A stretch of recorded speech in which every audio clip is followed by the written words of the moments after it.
kasi kahapon, nung nalaman kong puhulihin na si Duterte, kasalukuyang nagluluto ako. Dahil yung mga anak ko, work from home, kailangan kong magluto para sa kanila. Pero hindi muna ako lumapit sa kanila, iyak lang ako ng iyak. Dahil sa tuwa na walang pagsikilan, nakasiyahan, na kahit pa paano, mabigyan ng katarungan ng anak ko. Huwag sanang makawala pa si Duterte.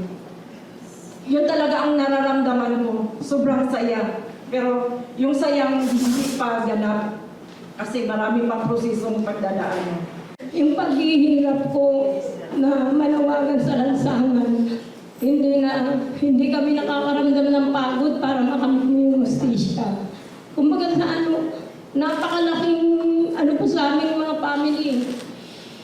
Hindi po ako tumitigil na magsalita para makamit ko yung hustisya para sa aking anak at sa mga iba pang victims. Ang pagpapakita nito, nung paghuli kay Duterte, batas ang saligan natin. At kung sinabi na bawal, bawal ang pwede kang parusahan.